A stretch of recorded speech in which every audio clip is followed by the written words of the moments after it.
when you're fighting a guy like Well, that. how about John Jones' use of you grab his wrist and he comes over the top with an elbow? Yeah. I mean, that is hand trapping. Yeah, I mean, for sure. I mean, it really is what it is. Or when he Glover Teixeira. Oh, yeah. That's limb destruction. Yep. That's old school limb destruction. Yeah. How and why that hasn't been rabbit holed a lot more. Although you do start to see that in that moment where I get to 4 points and I'm going to stand up, and you just kind of decide, okay, that's all right, we'll get back to the fence. In that process of standing up, a lot of guys throw a fight finishing kick there, or just at least take that chance to smash your leg with one. There's free shots that exist in these moments, and John Jones is a master of finding them. He really is.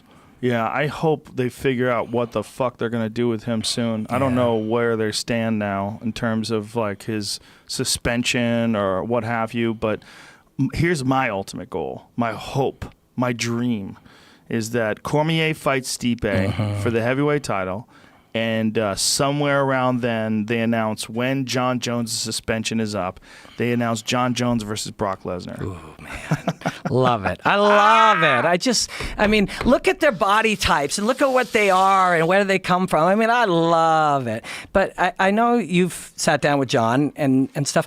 What did you, like, what did he feel like? Do you know what I mean? Like, what read did you get from him? Did you feel like he was saying the things that he thought you wanted to hear, or did you feel he was being honest and genuine? He's definitely both. He's being honest, and he's also had some things that he planned out. I like John a lot. I really love that guy. But I think he surrounds himself with a bunch of knuckleheads. I think he's around too many people that are a bad influence, and I think he's a wild man. And I think when he's a wild man around other people that are sort of indulging that stuff with him, this is the word that I get not just from what I know, but from the people that know him very well, is that he's just around the wrong people. He's got bad influences. And, I mean, if you can identify that, then you must change it. Yeah, it's not to take any personal responsibility away from him either, because I'm sure he also makes for a bad influence to them. Right. I mean, if the fucking baddest man on the planet can live like this, I'll live like this too. Yeah, Fuck true. it. Let's do more coke. Yeah. Let's party harder. Let's drive fast. Let's go drunk.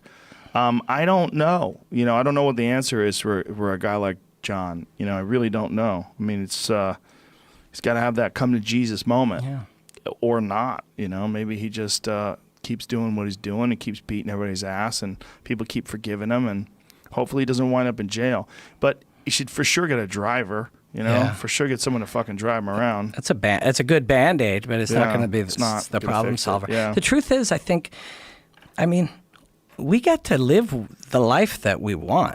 Like, we get to choose the things that we do. Like, we have free... To a certain extent. Yeah, to a certain extent. I know free will is something that's been... you've discussed, and it's a fascinating concept. But to some degree, we are authoring our own lives, and if it isn't going the way that you want it, small, tiny changes can push it a different way. Yeah. It's a matter of whether or not he's willing to make those changes. And, right now I'm sure he just wants to get his license back, Right. But, like, when I see him, like, having these battles back and forth with Chuck Liddell online, I'm like, John, you got to walk away from that. Yeah. Like, Chuck Liddell's an old warrior who's clearly taken too many shots. Like, and, this, calling him an old man and saying all this stuff. And it's like, just be the better man in the situation. You're at the top of the heap right now, at the top of your game. You don't want some young guy doing this to you 15 years from now, talking to you that way. I mean, these are the dark days.